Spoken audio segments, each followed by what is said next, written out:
Live. Okay.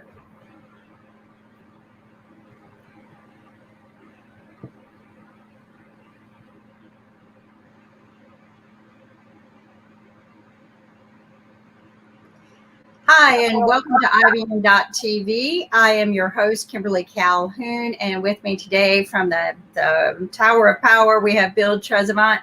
And what we're going to do is kick off today. Today is generally our Travel Tuesday with Branden. But first, we want to kick off with the political news, the big campaign news of what's going on here in the U.S. Good morning, Bill. Good morning, Kimberly. How are you? I'm doing great and excited to hear what the news is today. So you also had a wonderful TV show last night, I hear. Yes, Nick and myself and Jeff, our resident constitutional expert, had a brief discussion about the Supreme Court nominee and what her judicial philosophy might be and how we're beginning to process the appointment and what it might mean for the court. It was really interesting. So, special edition Supreme Court, American Politics, the Lawyer's Den. You know, Nick likes a lot of titles.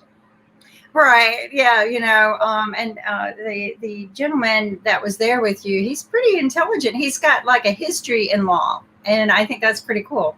Yes. He not only has his JD, which all attorneys have, but he also went back to school and got his LL.M, which is a higher degree. It's like it's a legal master's in the legal field, and he obtained his from George Washington University, and it was in the area of early American English and law. And on top of that, he was a candidate for the Court of Appeals in Washington State in 2006. He had submitted 3 different briefs to the Supreme Court, and at one point in time, he spent 2 days with Anthony Scalia. Wow. So he was really able to provide some insight. Because as you know, the new Supreme Court nominee has declared that her judicial philosophy is identical to that of former Supreme Court Justice Anthony Scalia. So there was some slight possibilities for insight. And I know we're going to keep covering this on your show. We're going to play your breakdown of what's going on with the debate here in a minute. But I'm just curious, two things I'm curious about. One, why the big rush to replace Supreme Court Justice Ginsburg, but also how does the current nominee, how does her views reflect upon what has already been done by Ginsburg? Okay, 2 interesting questions. I will take the easiest one first. The rush to replace her is because the Supreme Court vacancies occur very, very rarely. And this is one in which they can replace a liberal justice with a conservative justice, thus ensuring that the Supreme Court would have a conservative slant for at least the next 30 or 40 years. People just often refer to it as a generation. And so in that regard, while the Republicans are still in control of the Senate, they're doing it now before the election so as to not completely highlight their hypocrisy, where they held up Obama's nomination for over a year, claiming that there's an election coming. Now they're saying, well, things are different. It's a sheer show of political force. But they're doing it now because the prize for them is conservative Supreme Court for at least the next generation. Now, with regard to her current views, we don't really know so much about her current views, and that's one of the reasons for the hearings, which are scheduled to start October 12th. At least that's according to Senator Lindsey Graham, who's chair of the the Senate Judiciary Committee. And the hearings will go on for about the week, and then October 22nd is targeted as having a committee vote, and then that will leave the following week for the full Senate to vote on her. And the interesting thing is this: not only is the tilt of the balance of the court in play, but she would be seated in time if she is confirmed. She would be seated in time to be on the bench to hear the first challenge of the Obamacare statute to come before the court this year. The court begins its term in October, and so 1 week after the election, the Republicans are trying to strip Obamacare again. So that comes up. and then you're going to have all the voting rights cases that are coming up that may end up deciding the election. So there's the rush to tilt the court to conservative for the next generation. There is the rush to get a sixth person on the court in case the court has to decide these voting rights cases, which could tip the election. And if they waited until after the election and they lost the White House and the Senate, it'd be a lot tougher for the Senate Republicans to justify moving ahead with the confirmation of a nominee from a president that has been voted out of office. I know that's long. I'm sorry. I'm totally against a judge being liberal or conservative. I don't understand why we have a legal system that is so predominantly divided, as opposed to just saying let's do what's humanly right, and for and I guess everybody has their views on what's human rights, but I was listening very close to your TV show last night, and it was very enlightening about some of these facts. So I advise people, if you want to learn more about why it's so important to have a new Supreme Court justice, what they're about, but also why it's important for a liberal to be in versus a conservative, and certain particular views, and maybe this is something that we need to really take a look at, because quite honestly, I think we can operate without an extra person in office for a while. Well, absolutely, and your approach, Kimberly, reflects the vast majority of Americans who say, one, why the rush, and two, this is so important and it's a lifetime appointment. Why can't we take our time rather than rushing it in? Yeah. And there really is no other explanation than just naked power grab by the Republicans, because they believe that they may lose the White House, which means that a Democrat will be appointing any future vacancies, and they believe that there's an outside chance they may lose the Senate as well. Again, like you said, this is a lifetime appointment. It's like getting married, right? You don't rush into, some people do, but for the most part, this is our country. This is also our relationship, not just with our country, but it reflects with the world.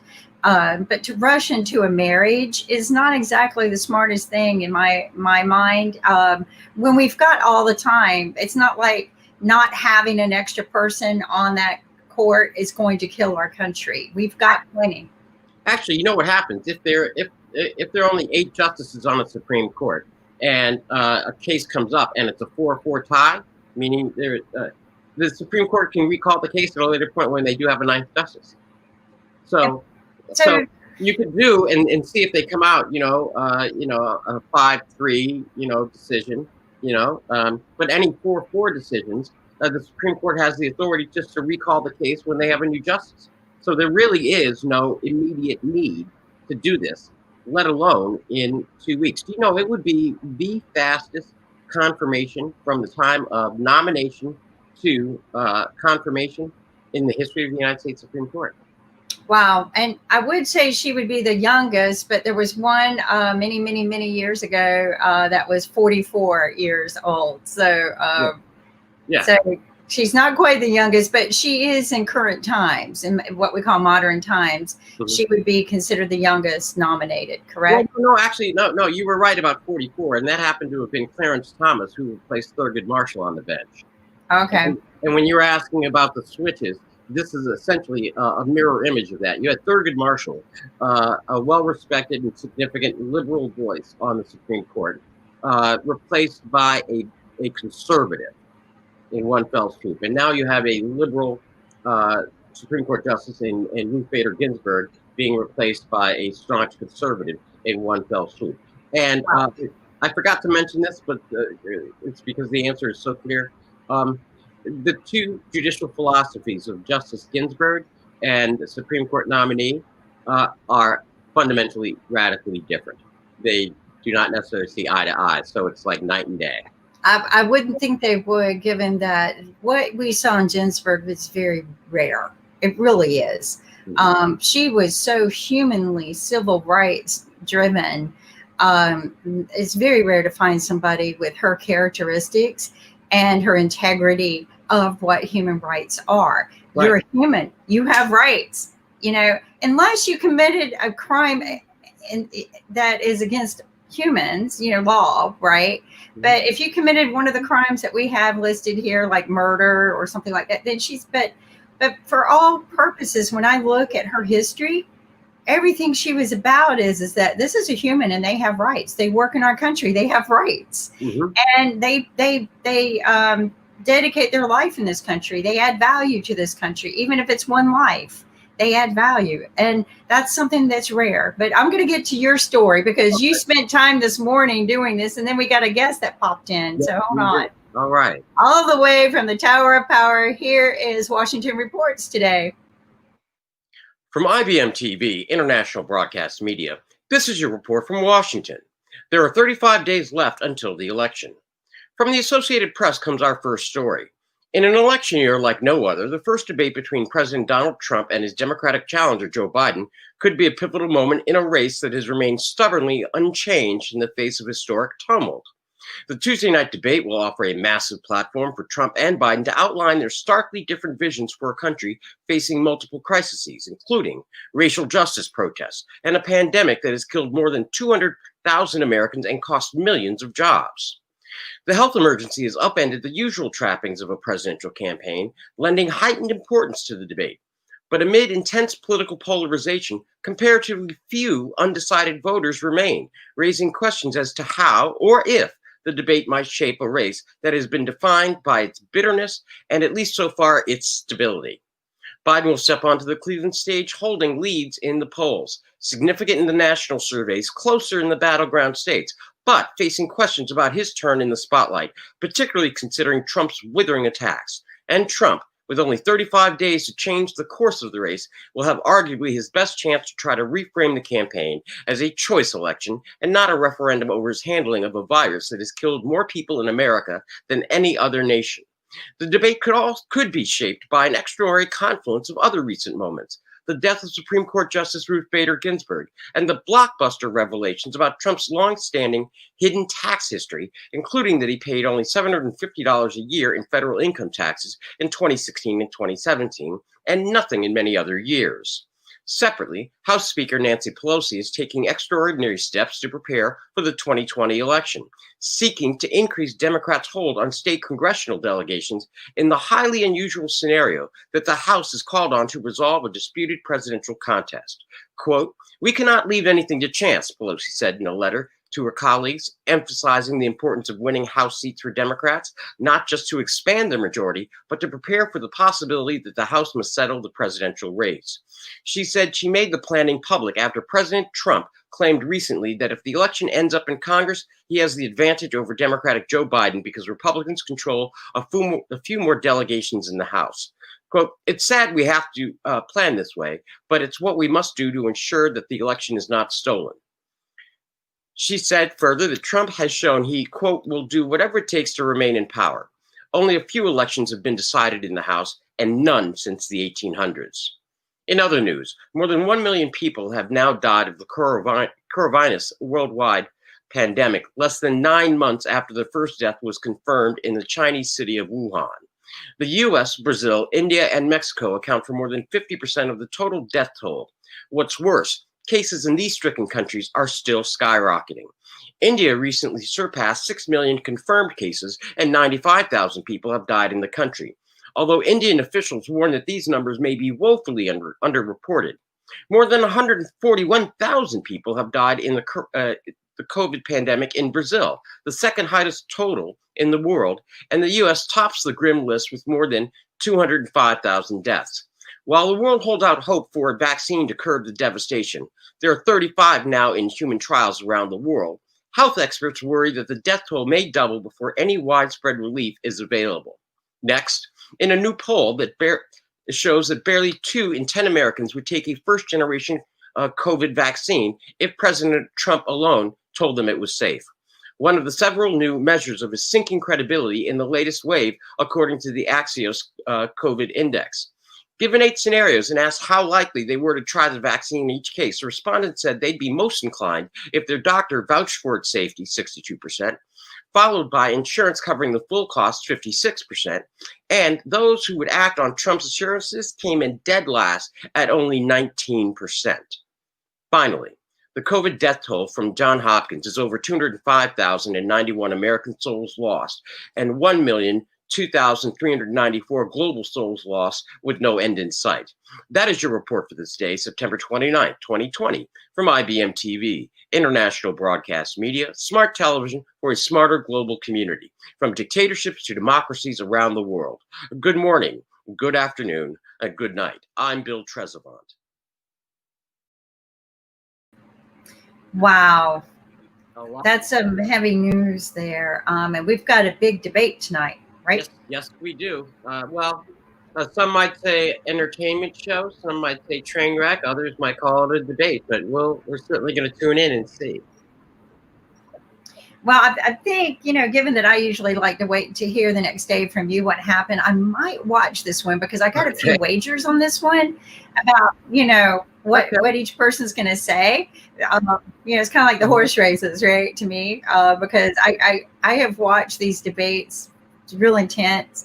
And I feel like I kind of know how each of them are going to respond. But what do you think is how this debate's going to turn the voting? Do you think anyone is actually going to change their mind after this? That's an excellent question, and I'll explain to you that I think yes, but not as you might think. Good morning, Sasha. Good morning, Ricky. Keep going, Bill. Good morning, guys. And good evening. Good evening, Rakesh.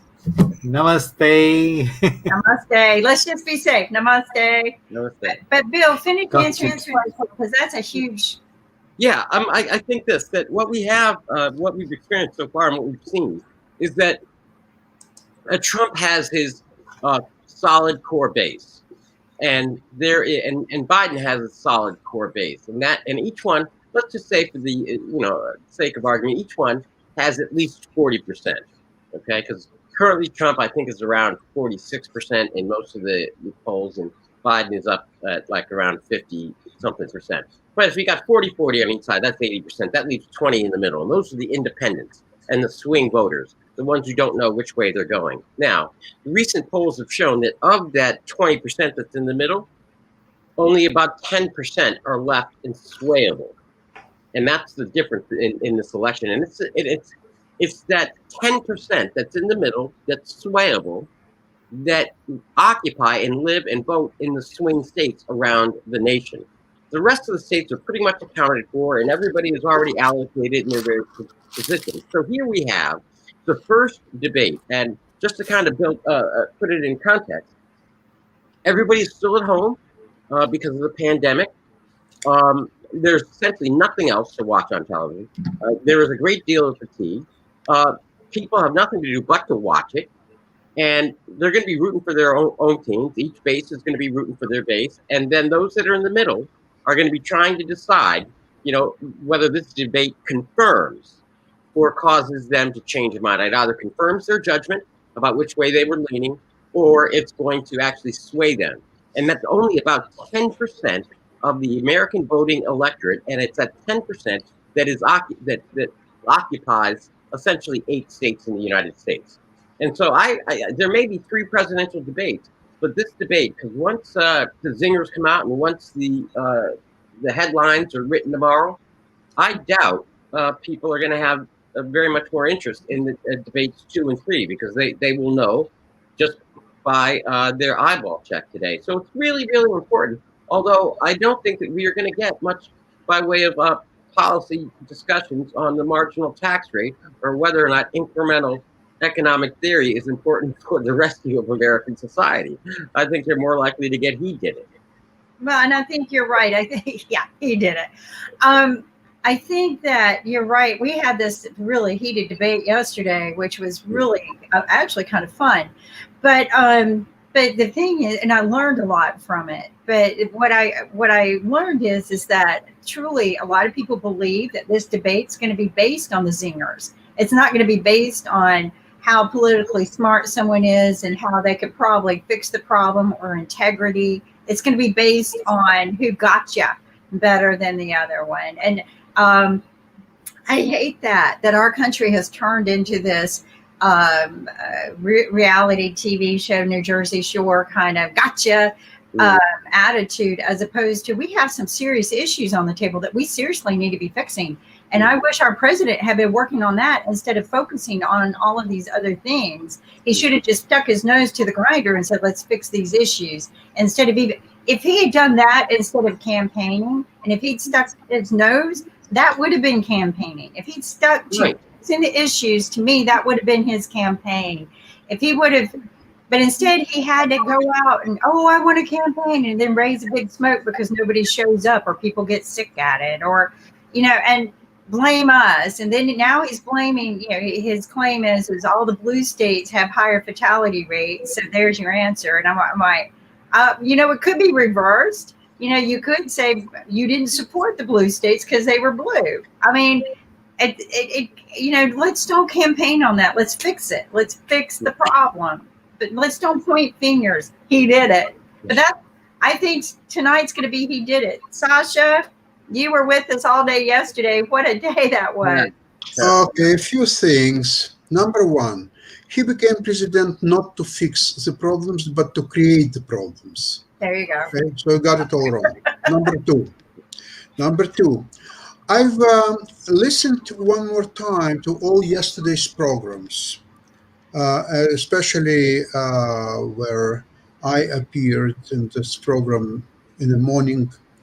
Now, I must confess that absolutely 100% of everything I said and the way I said is right 100%, and I stay behind it a full stop period. And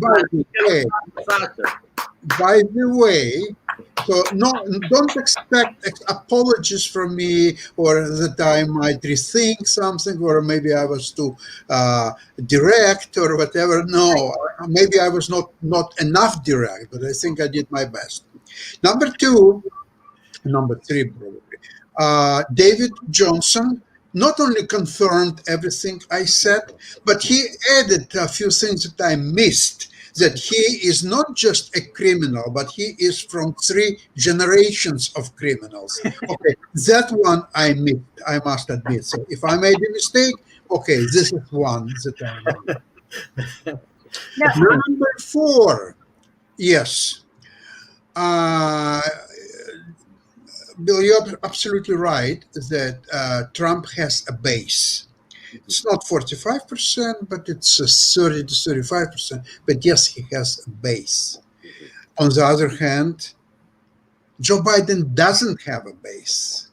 He has all these little people, suburban wives, and he has some blue-collar workers, and he has a little bit of here, some students there. He doesn't have that electrified base that Trump has.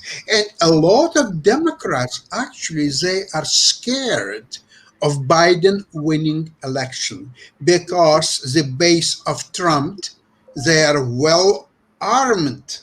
And they will get uprisings that are going on Washington, and there will be a huge disaster that Democrats don't need. So for them, okay, so we'll live for another 4 years with this Trump, but it's a lesser of evil. Okay? No, I certainly understand that, Sasha. I just want to add a cautionary tale, and that is to say that we can't necessarily let the fear of what people say they might do defer us from, just everybody voting as they wish. Because, that's the only way that bullies win, is that they just threaten and intimidate with potential worse things. And then that's what stops people of goodwill from acting. And then they end up, in the very same situation that they sought to avoid. So, I mean, I understand, and it's a very real concern for some people, Sasha, but I'm not sure that that's going to be an overriding point. I'm sorry. Okay. Then number 5. Number 5 is that all these calculations that Trump has 45% and Biden 50%, and it going a little bit this way or that way. This is complete 100% nonsense whatsoever. There is no bigger nonsense than this one.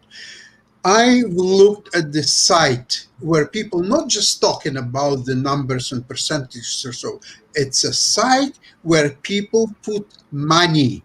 And before people put money, they calculate all information, all outcomes, all percentages, and that Bet365, it's a British betting site, it shows very clearly that right now 48 states are for Trump, 48 states are for Biden, and there are two states, North Carolina and Florida.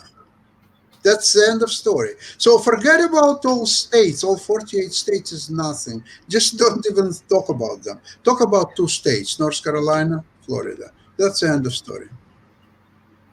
Wow. I know. Wow. Huh? That's and that's a good analysis because and I really trust your gut on this. And you know what? You don't ever have to apologize what you said. That's what we're about. Is we just ask that people kind of keep the language control, which you do very well. But we want people's true feelings to come out, and so we can understand how the rest of the world perceives and sees things. But your wisdom is always there. You've seen as much as we have, and thank you. But again, our forum is about let's share what we believe. And I get a lot of hits and hate mail from people because I think I'm 100% against Trump. Probably am, but I have that right. But the network isn't. Okay, our network is very open to what are the facts that come in, and if the facts feed a certain way, then they feed a certain way. But what we like to learn is what the rest of the world thinks, because you know what? Our leadership impacts the rest of the world. Right. And I personally want somebody like you, Sasha. I want somebody with integrity, somebody who has good, strong business skills and sense. Okay. And there's a difference, right? Skills and sense, but integrity has to come first, and not a bully. I don't want a bully. I want somebody who's going to mend the fences. I want somebody who's going to build what our walls were into bridges so that we can work together. And all of this nonsense about TikTok and cutting them off, that was taking away free enterprise. You know what? And now you've got U.S. countries trying to take over TikTok or compete. Okay, we'll be the next. That wasn't fair to anyone in China who came up with TikTok. That was not fair for free enterprise. And quite honestly, as much as I really didn't like TikTok, I am 100% behind them. I didn't really care for them, but that's not how you approach free enterprise. And I was the same way with Bitcoins. I might not have been very thrilled with that industry, but I supported them 100% on free enterprise. If the banks didn't come up with it first, shame on them. But that's the only reason why the banks were trying to shut Bitcoins down and prevent people from doing business with Bitcoins in the United States, because it wasn't regulated by them first. My thing is move in and do it right. But you can't cut the arm of free enterprise, because somebody's from China. You just can't. And what I've learned from this TV show is a lot of people are from different countries, and they're just like you and me and Bill and Rakesh and Nick. They just want to live. They want peace. Right. Rakesh? Yeah, just like Bill, I'm sorry. I want to tell you one thing. Okay. In terms of bullying, the brown shirts, the Nazi brown shirts did it once. History can repeat itself. So I'm not saying it's going to happen in the United States. I hope it doesn't. I think the people are sufficiently strong and independent, but it's possible. It's not, you can't rule it out. The other thing I'd like to say is that the reason why people are falling for zingers is because the middle class, the politically literate people, have been exterminated. So if you don't have a literate political class amongst your populace, then you will get the local street bully becoming the president. Wow. That is, it is perhaps an exaggeration of fact, but the principle holds. So that is what I have to say. Just my 2 pennies worth. I wonder what your thoughts are about that, because I'm also open. I want to know what your thoughts are. You're on the ground. You're in the field. I'm sitting far away in Hong Kong. I have a relative. He has PhD in computer sciences. He lives in a small town near Philadelphia. He has a huge house, um, quite isolated, with a very long driveway. And he put uh, machine guns in every window of his house Wow. to protect himself and his family from whatever is may or will happen. So he is well protected. He has a lot of ammunition, and he say, "Yeah, I may die, but I'll kill a hell of a lot of people." Okay, no, and I certainly understand that. Astonishing. Sasha. No, I understand that. But you see, this is where I think that we just have to walk a little slower.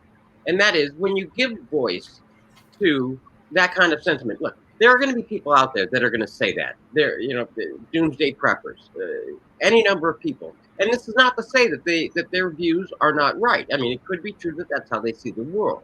However, just because they see the world that way doesn't mean that that's exactly what the world is like. That's no different than me saying, hey, I'm an optimistic guy. As long as the sun is coming up in the morning, whatever happened yesterday, we'll figure out, and I'll figure out tomorrow, but I'm going to try to smile today. Now, does that mean that that is what the world is going to be anymore? And does it should it be given any more weight than your friend in the small town of Pennsylvania? The short answer is no. However, we have a tendency, at least not us, I don't think we do that here at IBMTV. They do it on the 5 major networks. And it's something that we consistently call out here on IBMTV. And that is when they go to the extreme and they highlight some small thing and they sensationalize it and they get everybody worked up in a Twitter. That is doing a fundamental disservice. And as our colleague Nick here would say, this is IBM television. We are smart television. And so while I understand that those may very well be his views, and he's not alone, but rather that is part of the culture that has been created by this administration. And it's going to take time if there's another administration to kind of set the example such that those fears don't rise to the top, and rather cooperation and collaboration once again is valued. But you're right, Sasha, we are in that time, but I don't know that just because some people think that, and we might be in that time, that's what we ought to be highlighting. Bill, did you agree with me on what I said about Trump's base and absence of Joe Biden's base? He has no base. The man can win the election only one way. He has to come to Trump right at the beginning, on the very first second, and tell him that he personally will take him to jail on February 4th, 2021, and he'll make sure that he will stay in jail until he'll die. That's the only way how Joe Biden, Sleepy Joe, or whatever you want to call him, can win election. He is not a winner. He doesn't look like a winner. He has to start looking as a winner, and the only way is to insult Trump the best and the hardest way possible. Only way. There is no way out of it. Well, He has to fight. You see, but what's his name? Trump. Trump is fighting a fight of his life. He is not fighting to get reelected. He doesn't care to be reelected. He is fighting for his life to stay out of jail. Criminal proceedings that will eat whatever finances he still has left. It will eat all of it, and he'll go to jail, and nobody will even visit him in the jail. That's the fight what he's fighting. Joe Biden has no such fight. So how he can win? Well, I have to admit, Sasha, after yesterday's program, I spent a great deal of time thinking about it and about your observation. And I think it was maybe around 7, 8 o'clock at night. I thought, Sasha's right. Joe's got to hit him between the eyes. And so I was all prepared today to get on the program and tell you, Sasha, that you were right. So I'm telling you now, you were right. Actually, he can do it even physically, because what's going to happen? He's going to be arrested, do you think? Probably not. So if you do that, people will be impressed. and he'll win election. Right. Okay. Kimberly Rakesh. I would love to see that show where Trump gets smacked in the face. Well, you can tune in tonight. I mean, look, the other thing about it is because they were playing some reruns of the 2016 debate, the first debate, where Trump was following then candidate Hillary Clinton around the stage. And I don't know how Biden would react if Trump started doing the same thing again. I mean, this whole thing is just, it's so different what you would think or expect that anything could go. And so, Rakesh, I would say absolutely tune in. This is going to be the greatest show on the program tonight. But it is something that the people of America should not tolerate, because all these kind of antics belittle the people of America. It says that you're a bunch of suckers who will be, who will pay attention to this Punch and Judy show when we're sucking you dry. It is so insulting to the people of America. I cannot imagine that an educated, at least literate, I wouldn't say educated, but at least literate population should tolerate such nonsense from their leaders. Well, I mean, a couple of things, and not necessarily to defend, although I hear your thoughtful comment. But the American people, just like the rest of the world, we've been under a lot of pressure. Economic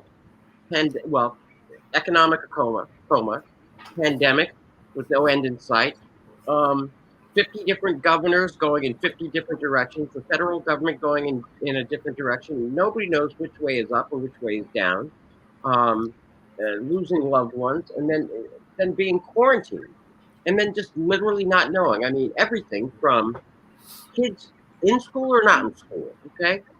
Do I know if my parents have it? Do I know if my kids have it? What about my kids in college? Are they going to college? Are they not going to college?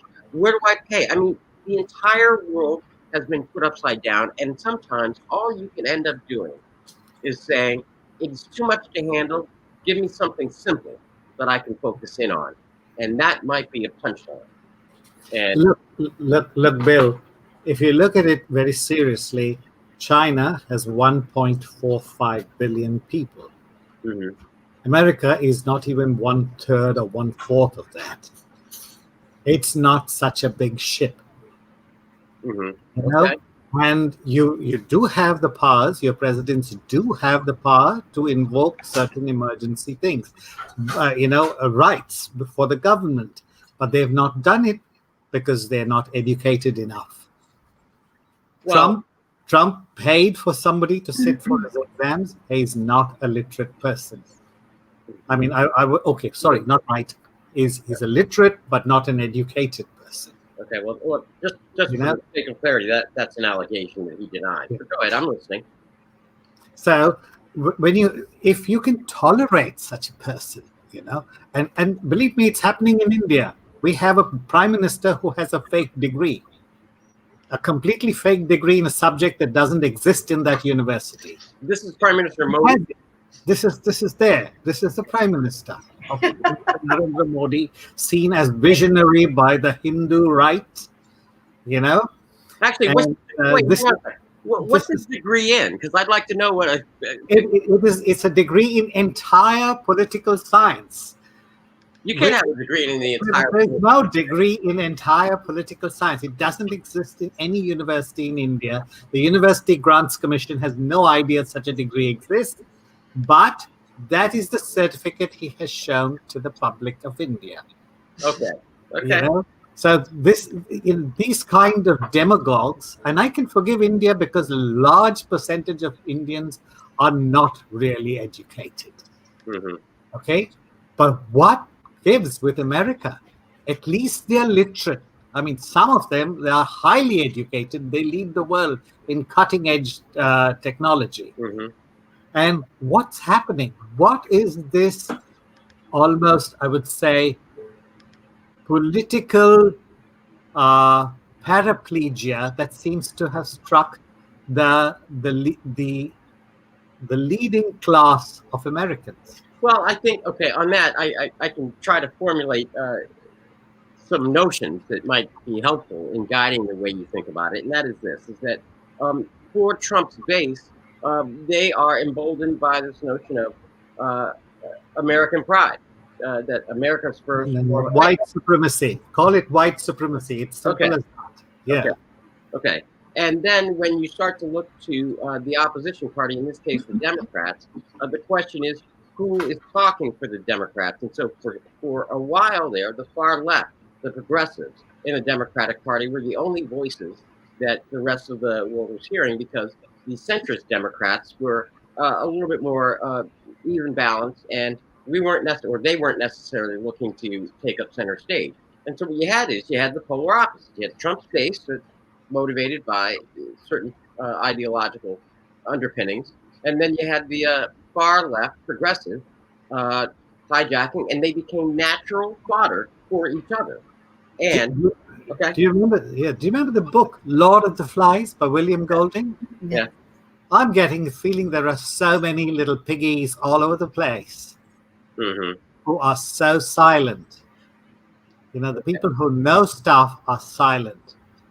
Well, I mean, that may be true if you're talking specifically about the Trump administration and everything else. I honestly believe that we really won't find out everything until years later, and it's always the case. When the historians come in, they get access to the papers and things. That if access always will be granted. But you're right. But this election, we're going to see whether or not those that have been silent are actually the silent majority that Trump talks about, or the silent suffering that Joe Biden is talking about. But we're going to see that in about 34 days. Sasha? I'd like to emphasize the something what's called passion. Passion in the history of the world. Passion of rulers or nations did absolutely incredible things, not because they were stronger or better developed or anything, because they had a passion. Trump and his base have a passion. You can call it white supremacy. I have no problem with that. But they have that passion that they will go around, they will badmouth everybody else, they will destroy everybody else, they will use ammunition if needed, because they got passion. Where is the passion coming from? Fear. It comes from fear. Yeah, Fear of lots of privilege. Well, I think Trump, you have to admit, he got it right in 2015 and 16 that he found a sort of a population, a big slice of US population who was not served by existing ruling class of Obama, Clinton, and so on.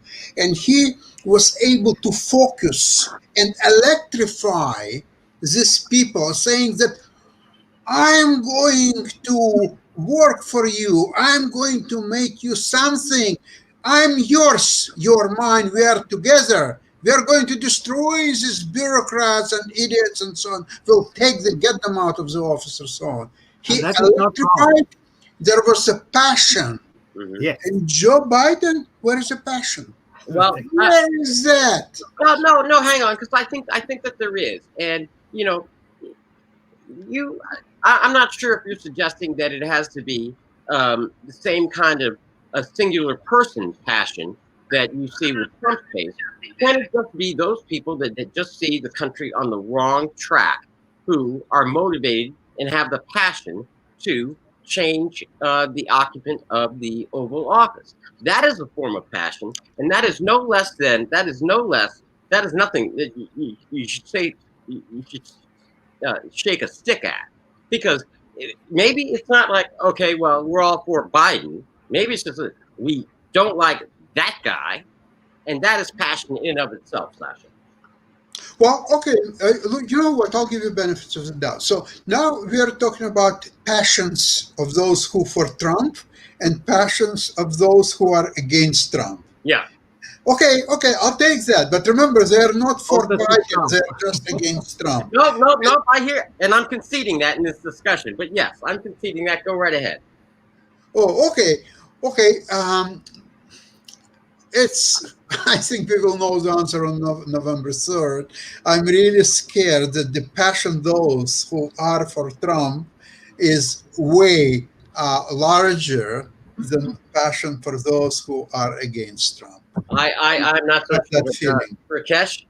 Yeah, whichever way the passions run, and the way people vote, as long, even if Mr. Trump had actually very seriously focused on developing and keeping the cutting edge of technology with the United States, I would see some rationality in him. But I don't see that. You see, what I see is cursing at other people, and no specific effort to develop. He did talk about sending somebody to the moon and Mars and all sorts of stuff, but nothing came of it. So there was no commitment to, if you are, this is a world of technology and information. If you lose that leadership, you've lost the fight. No, you're right. Kimberly, you're And down I there. don't see that in Trump. Kimberly, you're down there in the great state of North Carolina, which hangs in the balance, 1-2. But I believe that you guys have something down there called the Triangle. Isn't that right? Yeah, so the Devil's Triangle. No, I'm just kidding. We do have that down here too. Yeah. But or the Devil's Sleeping Ground. Technology and innovation and everything that Rakesh is talking about. So what are you thinking down there? So first off, the Research Triangle Park was equivalent to Silicon Valley many years ago. It began over 100 years ago under contract to do nothing but research and development for science and technology. And so there was never allowed to be living or residents out there.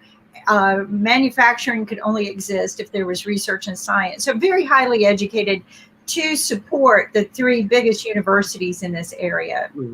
So yeah, it was great. But we had the boom and then the doom. Like to me, like it seemed like the boom was really hitting in the 80s and the doom hit in the 90s. It demolished. You could go out there as a ghost town. But what North Carolina bleeds extremely red, in my opinion. Majority of the people are very loyal to the Republican Party, and it's a gunfight. Like, if you accidentally put a blue sign in somebody's yard, you might get shot. That's an offense. That's means for killing. Right. In Texas, as they would say. But seriously, it's a dogfight here. I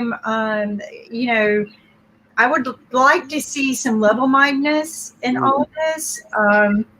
Lost a few friends over it, not because I was fighting with them. It's just because I didn't agree with them. I wouldn't even fight. I would just, that's not what I believe. I believe that we need to become more human and civil as opposed to red or blue. And people are just diehard both ways here. But I can't really say how we're going to vote because last time it really shocked me.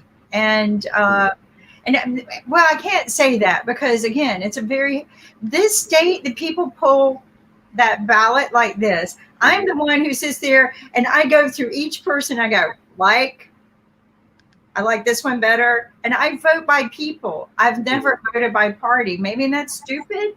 But in my heart of hearts, because this is the only thing I get to do that's really my freedom right is vote, I pick the person. I don't pick the party. So what are your thoughts, Bill? I mean, you're in Washington where all the excitement happens. Well, actually, right now, all the excitement is spread out. They'll all come back here exhausted for after the election. And they'll be fighting about something else. So right now, D.C. is pretty much a ghost town. Wow. I really see it as... I think it's going to be one of two things. First, it's going to begin with turnout. Normally, we call that the ground game, and that's just getting people to vote, whether it's by mail ballot or actually in person. I think the complications we're going to have are all the sticking points that that people have been arguing about to either qualify or disqualify the mail ballot. So that's going to directly impact turnout. If turnout is large, I think that we are looking at a Biden electoral college victory, a big one. If the turnout is close, or even I think we're looking at a nail biter that will stretch on for weeks, at least in terms of counting, at least 10 days. And then we would have a whole bunch of court decisions. And so we might, we'll be well into Christmas. Do you think if Trump loses, he will do what he was threatened? One, he's not going to leave easy, and two, he will drag things out for recounts and trials and things like that? Or do you think he will just bow and walk out? Okay, I think two things. I think that he is going to try everything to drag it out, count, recount, and no argument is going to be too flimsy. He's just going to send in the lawyers to do it. And of course, you'll have some willing lawyers who just want to make their name in the political field. And they're just going to go in and just make whatever argument they think they can come up with by stringing together a sentence.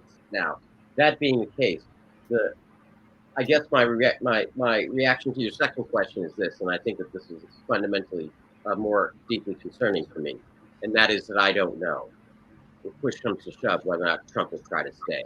I'd like to say to myself and make myself feel comfortable by saying, well, of course he would have to accept. But the fact that I'm sitting here saying that I don't reasonably know what he will do is enough for me to be concerned. I mean, I'm not necessarily one of those that are saying that he's going to hold himself in the White House like a bunker. But the fact that we don't have that kind of certainty isn't in of itself instability. And that's what I think that the voters are feeling, because if you just add that additional amount of chaos on everything else that we are collectively facing, and it just honestly becomes too much for everybody to handle. And that is the one travesty, that we just don't have even that certainty. So I don't know is the answer to the second point. Bill, I'm a little bit frustrated that people don't learn a world history. And very few people in the United States know a world history. And if they would know, they would understand the Trump and his base and all the conservative Republican governors and mayors or so on. They will fight until death for their entitlements. Don't you understand that all this game is about money, power, entitlements, and the ruling party, including all these people, and even the last rednecks, which are his base and idiots, they are all going to defend their entitlement with arms if necessary, okay? That's where there is a passion. That's where they're going to fight. And that's where Joe Biden and Democrats, near zero. There is no passion. There is no fight for anything. They're going to vote. They will send mail votes and this votes and other votes. And then when calculations will be done, for some reason, this is not calculated right, and there are mistakes, and you have to recount, and maybe we have to just get it to courts, let courts decide what's happened, and so on. The court will decide that obviously Trump is the winner. Go ahead. I agree. And one of the things, though, that I definitely know for true is that we're not looking at a recovery period of 1 year or 2 years after this election. You're right. We're looking at 10 to 20 years, because here's the sad part. Nobody is focused on fixing the problems, not even our president. They're only focused on the campaign and the election. Nobody's worried about whether John down the street can eat or feed his children or keep the roof over their heads because they don't have a job and haven't had a paycheck in 6 months. Nobody cares about Mary over here who can't get her cancer treatment because she doesn't have insurance anymore. All they care about is this stupid campaign. And if that president was focused on the right things, that would have been his campaign in my book. That would have been his campaign for me. And this is what I'm going to tell people. I would have had no problems electing him if he fixed these problems instead of campaigning and throwing mud and debating like this. Though I know that this is part of our culture, it's too too old. It's too gladiator to me. Mhm. It doesn't reek of smart. It doesn't. There's no smart in it anymore. It's all about, like you said, who's going to have the more sizzle at somebody. Mhm. What do you think, Bill? Well, actually, I'm going to defer to Rakesh because he had his hand up, and then Oh, sorry, Ricky. I didn't see You go ahead first, Bill. I have a No. point to make, but that can wait for yours first. Well, okay. Well, then briefly, I think this. I think Kimberly, you're absolutely right, and I think what you're describing is the fatigue, because and this is where I think you're particularly insightful. Had Donald Trump focused in on infrastructure, the economy, and everything else, even if COVID had hit, everybody would have spent the first 2.5 years working on this stuff, and that this COVID stuff was something that is completely uncontrollable, and that he's doing the best he can. Even with all of his flaws, people would have been inclined to give him a second look. But with all the time that he had that was squandered, he then turned around, and then we got hit with the COVID thing. Now it's like, you're right, none of the problems have been addressed. And so people are just dubious. And then each day, it's like it's a brand new circus show that induces fatigue. Rakesh? Yeah, I'm just going to offer you some solace because in India the same thing is happening. We have one micro star, film star committed suicide. It was already depression, and that his girlfriend has been dragged into the news, and all sorts of distractions going on. It is pathetic, what is happening in India. It's exactly headline management, no running of the country. Mr. Modi is doing exactly the same thing, and they are both feeding off one another in terms of strategies. You can see them paralleling it. And the sad thing is, and that's why I've been talking about the right of recall in democracy, because I'm seeing the largest and the most powerful democracy both failing spectacularly. Mm-hmm. I live in a very tiny country where I'm a citizen, and we have a very responsive, prime minister, but she's also facing a pit bull of a conservative opponent who is doing exactly what Mr. Trump is doing. So you can see the virus of cheap politics spreading even into New Zealand. Wow.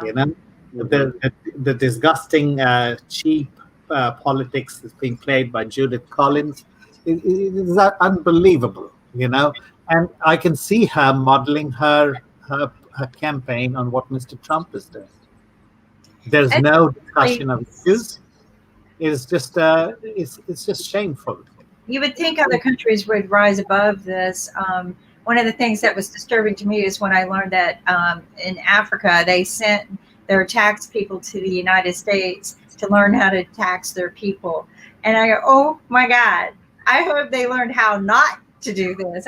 They should have talked to David K. Johnson and, maybe listen to our up and coming shows, because that is not the way to do it. But we are not a good example right now. We have to pull our lives together. And I hope that other countries start setting their own examples. Like one of the royalties that I spoke with when all of this hit, I asked him, could he come and talk with us and share with us what's going on? He goes, no, Kim, I have to focus on my country. We were waiting for your president to set the standards of when everything was going to happen. And he's not doing anything. Right. Because, we were all going to unite together. But he keeps dragging his feet on a very important decision. So they had to stop, and very smart, they took care of their own, right? They said, okay, fine, we'll take care of our own if you're not going to do it. When I look at back on February 18th, 2020, National Geographic posted a beautiful white paper on what coronavirus does to the human body and how it transmits, right? Exactly everything about it. National Geographic posted it, yet our president said, oh, it's not airborne. Right there it said aerosol. Aerosol is airborne to me. But he was twisting words just like they're taught to do, okay? It tears the lungs. It gets into the organs. It causes a blood storm. It can kill you. He didn't say any of that. It was right there. All the medical documentation you needed was being published, and he was not reading from it. He was not listening to it. So no, and I would not have called it panic if he did so, and I would have called it smart, proactive. Because if he went in and we did not have one death because of it, I would have applauded. Right, because absolutely, because people would have said right, wrong, or indifferent. It saved lives, you know. Well, because no matter what, we still had the statistics in China that said how many people did die from it. So him saying, "Oh, that would have been a black mark on him," kind of like what happens here in the South when they close all the schools down because they think it's going to snow and then it doesn't snow, and then the parents are angry. Well, I'm like, well, you know what? I'd rather be safe than sorry. But if we didn't have one death, if he had closed everything down and we did not have one death, and then we build back up in three months and back to work and school again, I would have said great, because look at what happened to China and all the deaths they had. Or in Europe. Italy, look at Italy. Italy took a clean out. Like, it was horrible. The stories made me cry. And then it made me wake up and go, I shut down myself before Trump said anything, and before our own state. I literally went and stocked up and shut down 2 weeks before they did. So I think sometimes we have to take our lives in our own hand, but it was disappointing. But what can we do to fix it? That's what I want to know now. Is we're broke, and other countries are fractured from this as well. What can we do to move forward? And we're not talking about that. There's no, oh, let's fire who? Okay, what does that buy us if we fire who? Oh, let's fire. What does that buy us? CDC was having closed door meetings on this. Closed door meetings. They are paid for public service. You don't have closed door meetings on a pandemic. So, but you know what? We got good news. We can start traveling. Yes. Smart travel with Branden, how to hack those smart deals, but also, travel in your own backyard. And I think he's here. Is Branden in the house? I'm not sure. Wow. Hello, Branden. Are you in the house, Branden? We might be having technical difficulties. Let me check. Okay. Keep this conversation going, and let me see what's up with Branden. Sasha. What are the betting odds that there will be an armed conflict in the United States from that site that you see that people are betting on? Yes, interesting question. No, there are no odds on that one, but there is one site which offers 5,000 to 1 odds, which means you can put say $100 and get $5 million if you win. If there was an armed conflict. No, not an armed conflict. On the fact that on February 4th, 2021, Mr. Trump will be in Moscow. Oh, okay. Well, that is interesting. 5,000 to 1. I'm going to have to think about that, because I might take those odds. I really have to think that out. Rakesh, what do you think? Isn't that an interesting bet? I wouldn't. I would say it's very, very. I don't think he would do that. Okay, what would Ivanka do then? Well, no, hang on, because I do have one more question just to tease it out, and classic for those of your friends who are betting on this, if they're watching. What would the over/under be on if Trump is in Moscow, that he becomes best friends with Snowden? Oh. Well, nobody really knows whereabouts of Snowden. I think probably we have to visit probably some of the Moscow jails. All right. And, I think Trump will find a comfortable place there as well.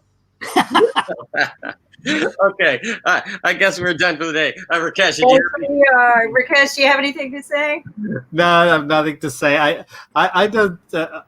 I can understand. In my opinion, he is indebted to Vladimir Putin in some way.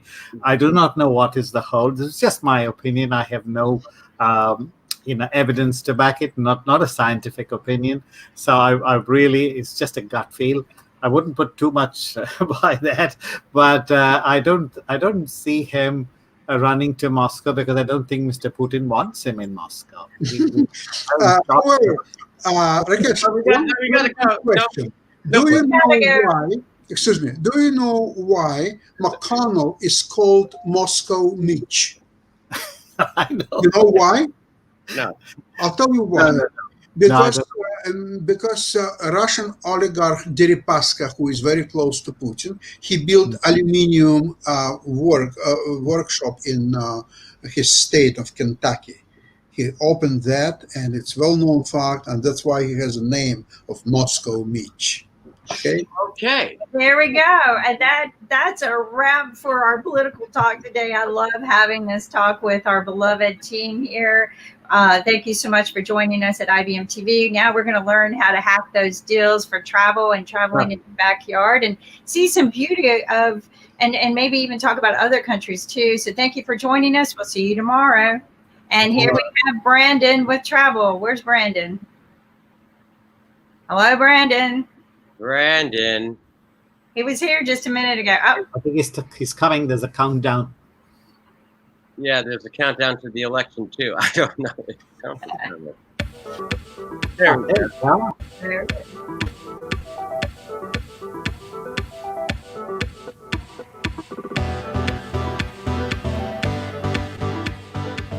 My name's Branden. I'm a world traveler, foodie, and YouTuber. Together, you and I will find the best travel hacks, tips, and best places to explore. Join me as we find new adventures together, live only on IBM.TV.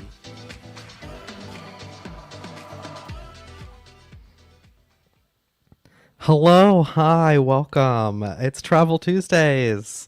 We're here to talk about travel today. Thanks for joining the stream. My name's Branden, and I am here hosting the Best of Travel every Tuesday at 11 live on IBM TV. If you are new to the stream, say hi. You can leave a comment in the Facebook feed of the IBM TV Facebook page. It'll pop up here on the screen. We can chat during the show, answer some of your travel questions, some of your, just all the questions everybody has about travel, because it is the season for travel questions. There's a lot of complications going on now in the travel world. So we're gonna take a little moment, a little breather, and we're gonna talk to the Americans today. The Americans in the room. Who maybe are trying to travel, maybe who want to, get out there and go and, have a great adventure. Well, there's one very important thing you might think about, and I know many of us now, many of us, I'm sure Bill and Kim would attest, us Americans are looking out at other countries with some flights of fancy, thinking, maybe I'll just run away. You ever think about running away and joining the circus, or just leaving, go to Canada, go to New Zealand where it's lovely and nicer, just, somewhere, maybe coming up on the election, everybody starts to think about maybe it's time to go, right? Well, you need one little important booklet for that. There's something you got to have that is just the most important thing you can have, and that's a passport. Everybody needs a passport, right? So today on the show, we're going to talk a little bit about passports, a little bit about the value of passports, why you need to take care of yours, and what to do if it gets lost or stolen. Now, if you're going to start traveling, you got to take care of that little booklet. You got to take care of it. You got to lock it up. You got to have it safe. Just if you got a toupee like our president, you just hide it right under a $70,000 toupee. You hide it right under the toupee, or something. You got to keep that passport safe. But when you're out and about traveling, you are at some risks. There are some bad things that could happen. It could get lost. It could get stolen. Not good. Not a good thing to happen. So what do you do when that happens? What do you do? Well, lucky for you, I did it, so you don't have to. That's right. Just for you, just for the folks here at IBM TV, I had my passport stolen. So I'm gonna step you through what happened, what I did, and how I fixed it. It was an adventure, let me tell you. So the first deal with the passports is when you're traveling and you're in and out of hotels, you're in and out of airports, if you're going to be spending a long period of time out of the country, you got to keep it safe. And there's all sorts of people who will sell you all sorts of products for this. They'll give you pouches you can wear under your clothes and all sorts of nonsense. You don't really need anything fancy. You just need to be aware of where you're keeping it and keep it in the same place every time. Keep it in the same place every time. That's all you got to do. If you're going to be in a hotel room and you're going to be there for a while, you might consider locking it up in the safe. You might decide to just keep it in the same pocket in your bag.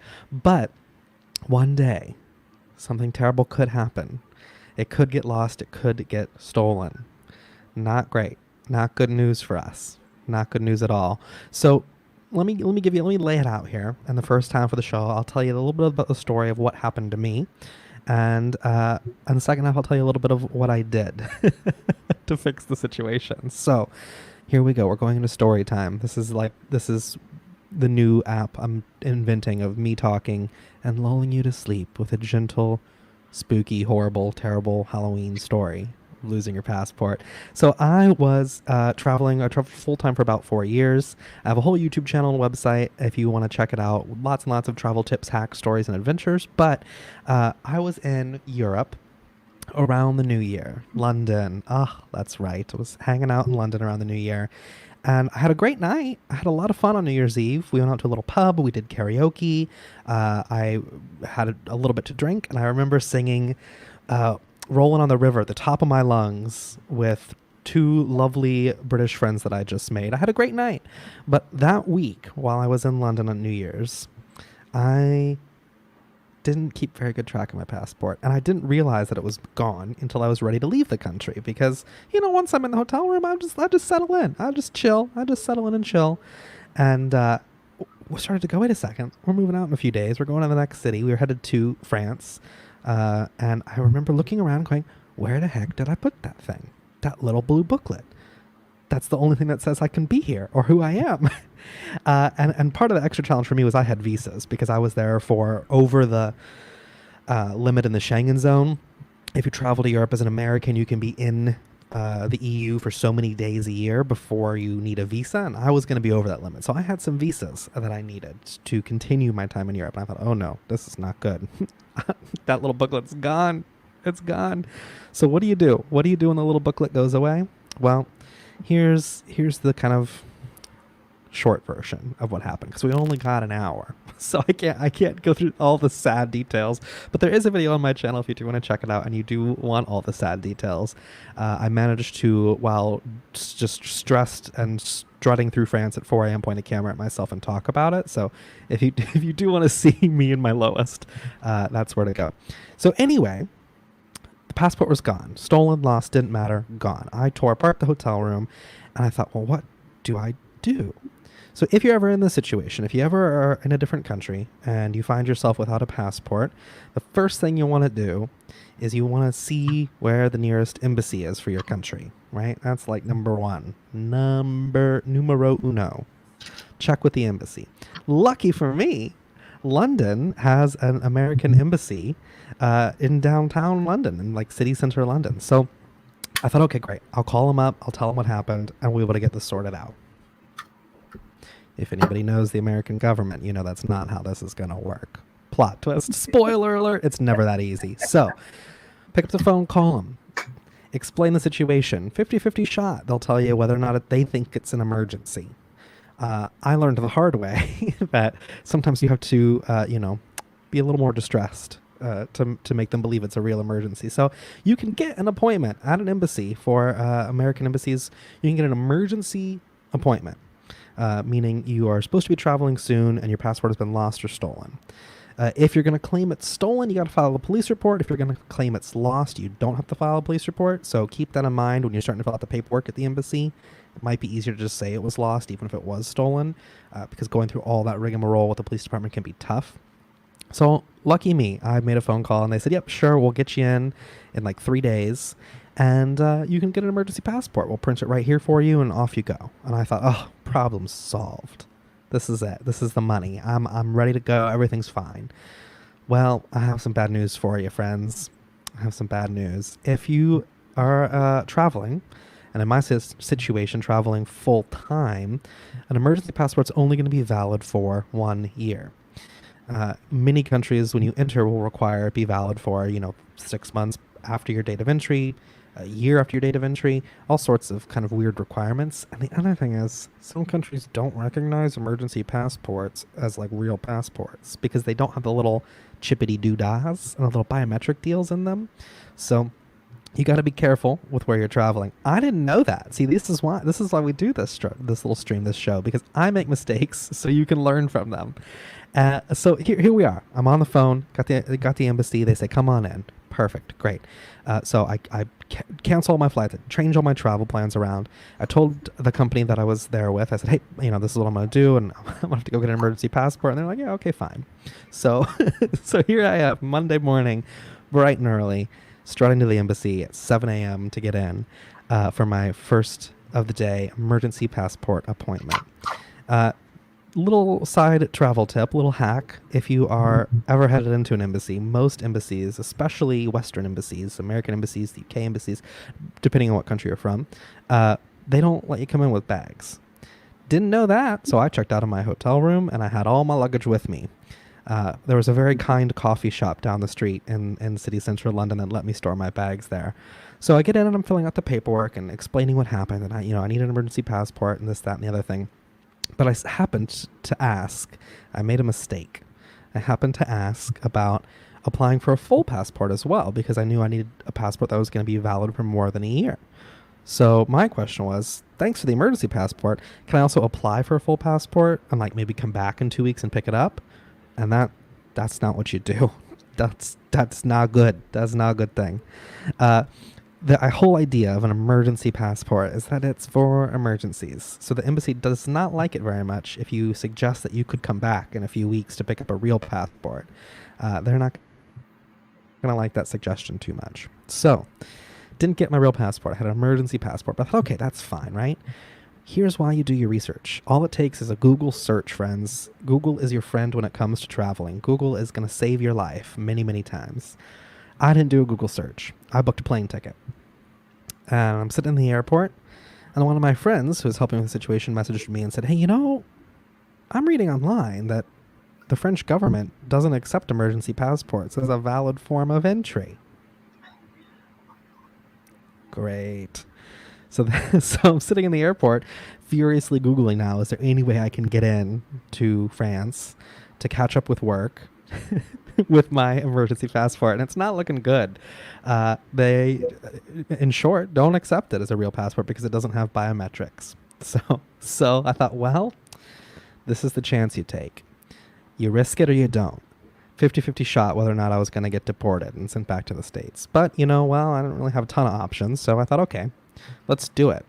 And I found myself smooth talking the immigration official at the border, explaining why my passport didn't have biometrics, but he should let me in anyway. Lucky enough for me, he did. He took pity on me and he let me into the country. But the game is not over yet. Just because you've been let into a new country with an emergency passport doesn't mean you can just keep going with your emergency passport. You got to get it switched out for a full passport. If you're going to have visas, if you're going to have any sort of extended stay in a country, you got to have that full 10-year valid passport. It's just one of those weird things where our whole personhood is invested in a small little booklet that says who we are and where we belong. I'm an American. My little booklet says so. We invented these imaginary borders as humans, and then we decided that we were going to put all the might of your citizenship in this little easy-to-lose booklet. So, if you have lost your passport and you have gotten an emergency passport, the next step is going to be applying for your full passport. And here's where I have some good news for you. I have some good news and I have some bad news, but I have some good news. The good news is, even though it costs I don't know what it is, $100? Oh, I think it was $100. It costs the same amount to get an emergency passport it does to apply for a new passport. Once you've got your emergency passport, you're set to go. You're groovy. You're golden. You're perfect. That passport will work perfectly for you, or that payment will work perfectly for you for your new passport. Now, when you're ready, which hopefully is pretty soon, once you have your emergency passport and you're in a country for a hot minute and you have enough time for sending it off and getting it back, that's the only way to do it. Believe it or not, in 2020, as we all sit here and think about our live streams and our YouTubes and our websites, the only way to get your full passport is to mail off your emergency passport. But you can't just mail it back home. You have to mail it to the embassy in your country with the application form and another photo, of course, lots of photos. And now my passport has a great photo of me at 4 o'clock in the morning in the embassy looking real angry. But you mail that off to the local embassy. So I sent it off to Paris. They do magic, government processing, stamping, and signing, and they send off your emergency passport to the United States, where it gets a little hole punched in it, and they'll give you a new full valid passport. This process can take a whole while. They say it takes about 2 weeks. Sometimes it can take 4. Sometimes it can take 6. You never really know, and there's not any sort of tracking. The best you can get is to get online to the State Department's website, where you have the option to enter your information, and it'll tell you whether or not they've printed it and whether or not they've shipped your full passport. But that's all it'll tell you. And it can take a while for mail to go back and forth overseas. So there I am without a passport in a foreign country. And the worst part is, in my situation, I had to continue traveling around France. I had a schedule where about every week I was in a new city. So I became very familiar with La Poste, the French post office. And that's another tip I have, is if you are in another country and you have lost your passport, if you can, make a friend who speaks the language of that country. Make a friend who speaks Spanish or French or whatever language of the country that you're stranded in, because you're stranded there and you're going to need some help to get out. Working with the post office, though, is pretty easy. For me, I just left like overnight envelopes at every hotel I stayed at in cities all around France with a blank address, and explained to the front desk at each hotel, hey, if this thing shows up, can you just overnight it to wherever I tell you and just write the address in? And that most of them were kind and gracious enough to do it. Here's the rough part. If you're a visa holder, if you need a visa in your passport, you have to have your passport at certain places at certain times. So if you're not a big traveler, if you haven't traveled a lot, you might not be familiar with this, but the process of getting a visa into your passport, even once you've done the application, you've paid the fee, you've been approved, whatever that process may be, you still have to actually get the thing glued into your passport. And that's a process. You usually have to take it to an embassy. You have to leave it sit for a while. Sometimes they keep it for a few weeks. They have very specific deadlines about when you need to drop it off, and then whenever they feel like it, they'll call you to pick it up. So it can be a little sketchy sometimes. It can feel a little sketchy sometimes. So here's what you need to do. Here's your travel tip of the day. Call that embassy and make friends with the receptionists and the front desk staff. Explain your situation, be very, very nice, but be very, very aggressive. This is what I need. I know it's crazy complicated. Can you help me? And, maybe if you're, as cute as I am, you can bat your sad puppy eyes, and that might help you a little bit if you're there in person. But this is so far about a 3-week process, and we still won't have a passport. We still have no way to leave the country, and we have no way to prove that we're okay to be in the country. So it's a little scary. You gotta be careful. You gotta be careful there. So here's the deal. Once you've started this process, you gotta keep up to date with these deadlines, because they will change all the time. If you've ever worked with your government in your country, or whatever country it is, if it's anything like the US government, there's a lot of lapses in communication and a lot of official documentation that flies around. So in my scenario, I was told one very specific date. I needed to have my passport to the embassy in Paris by a specific date. So a reasonable person like myself might think, well, if it's going to get mailed back to Paris, why don't they just keep it and put the visa in and then mail it all to me when it's done? Well, no. This is the bureaucracy. This is the challenge, right? You're traveling. You've got a lot of paperwork. People are very, very scared of immigration, and they want to make sure it's complicated and tough so that they don't have people slip into their countries through their imaginary borders. But you might find that those dates will change. So in my scenario, that specific date that I was given changed with about 48 hours notice.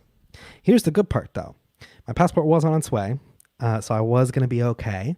It was going to make it there the day before the deadline, which would be enough time for me to hop a train and take it up to Paris the next morning on deadline day. Then I got the bad news.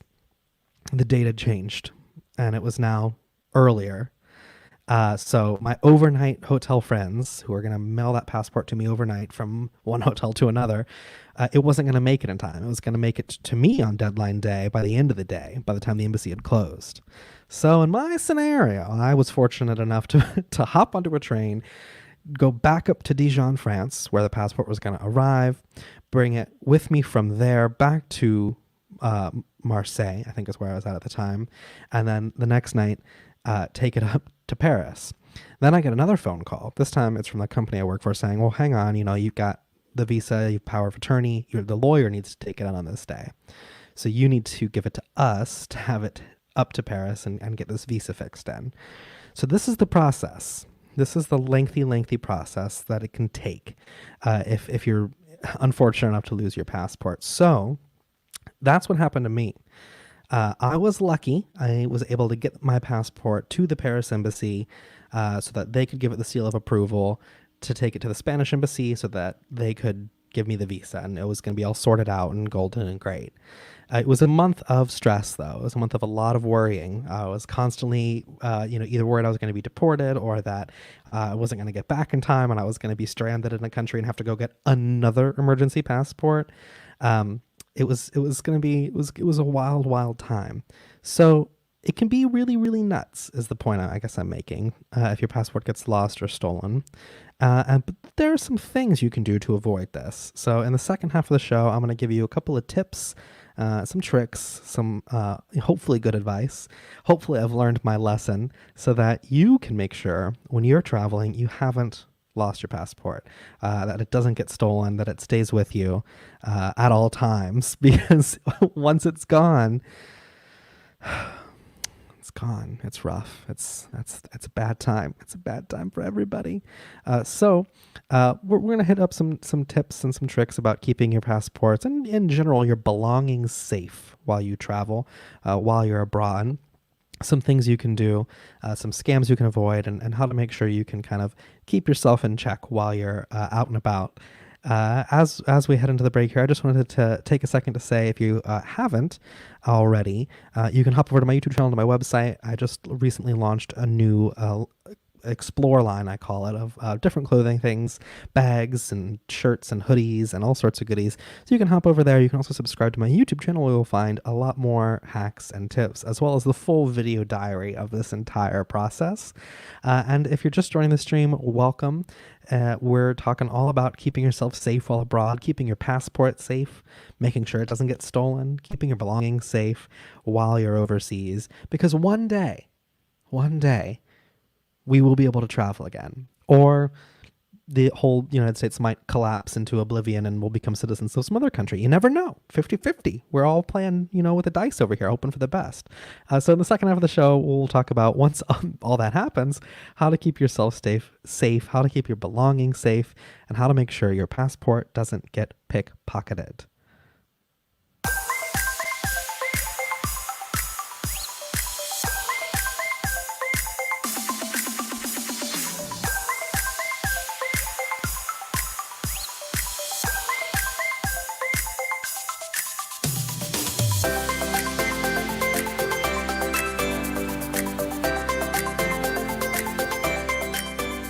Travel. It doesn't have to be complicated, and it doesn't have to be expensive. When you think of travel, it can be easy to get overwhelmed, from pricey airline flights, dates of your hotel, navigating in Ubers and taxis in foreign languages, and currency exchange. It can feel really complicated, but it doesn't have to be. Let me help you break down travel into some easy, simple steps, so that way you can take the trip of a lifetime without breaking the bank or stressing yourself out. Travel is more complicated now than ever, so having a guide who's experienced to help you navigate the world of travel can be priceless. And it is priceless. It's free to watch here on IBMTV and free to subscribe to my YouTube channel, where I'll give you some great travel tips and advice. There's nothing quite like snapping that photo at sunset in Paris, trying great coffee in Colombia, or adventuring around Spain having a great sunny day. Even if you want to travel domestically, from budget travel guides in New Orleans, New York, Paris, and London, to luxury travel guides and everything in between, travel can be so much fun and so much more affordable than you think.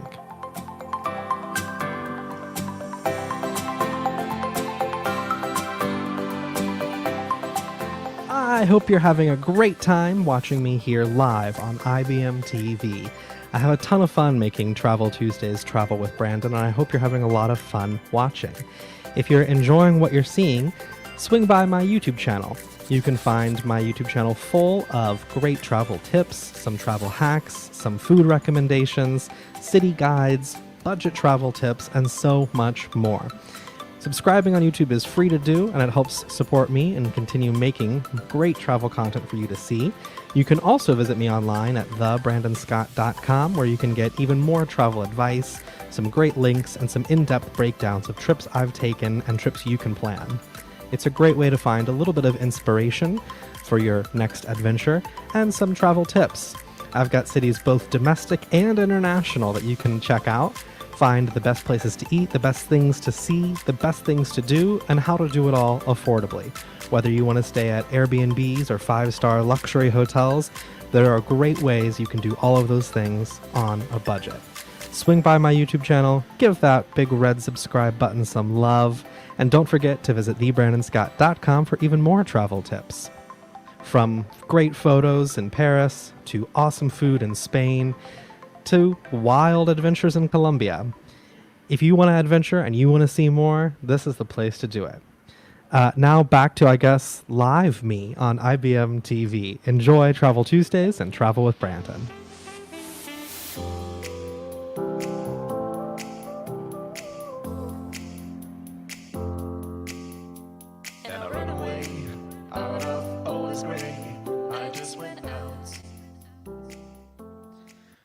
So let me say, hi, I'm back. It's me again. I just wanted to take a second to answer some of the comments that we had, that I had pop up there during the ad break. So the first question I saw was having some sort of pre-check system, I think was the question about where you can travel and what you can do and like getting pre-approved. That's tough. That would be tough to do because even with a really great travel agent, there's not really a lot they can do. You can give them power of attorney and try and pay them a lot of extra money to take your passport to the embassy for you, but most of the stuff you got to do in person. You got to show up, you got to take pictures, you have to sign a lot of documents, you got to have photos of yourself. So it would be tough to have something like that. The second kind of question I saw there was about leaving my luggage at the embassy. Travel's not as scary as it seems. It may seem like, especially now we live in these dark times where everybody's out to get us, but people are generally kind. People are generally nice. The folks at the coffee shop were happy for £5 to, hold on to my bags and give me a little luggage tag. They did that regularly for people at the embassy because frequently people would come with their bags and need to leave them at the coffee shop. So, it's not as scary as it seems. They were totally safe. I left my bag with all my camera gear and laptop there, and for £5 they'd lock in their back room, and off I went to the embassy. So I have to say, one of the kind of key tips here, I think, is that when you're working with any sort of government agency, especially when you're overseas, you're oftentimes going to have to work with multiple government agencies. In my scenario, I had a visa that I needed for Spain, and I had the American embassy that didn't quite understand what was happening. And at times it felt like I just wanted to hold up two phones and let the embassies talk to each other, but they couldn't do that because of bureaucracy. So I would find myself on the phone with the Spanish embassy, trying to explain what was happening and what I needed, and then they would say, well, you need a certain document. Okay, so you call the American embassy, and the American embassy says, we don't have that document, and that's not something we do. You call the Spanish, so it can be a lot of crazy back and forth, but they're not always allowed to talk to each other directly because, who knows, maybe the Spaniards we're all going to go to war, I guess. I don't know. Bureaucracy is a very, very strange thing that way. So now I wanted to talk a little bit about some tips you can use, some practical tips that you can use to keep your passport safe and to kind of keep your belongings safe as you're traveling, because it's not fun. It's not fun.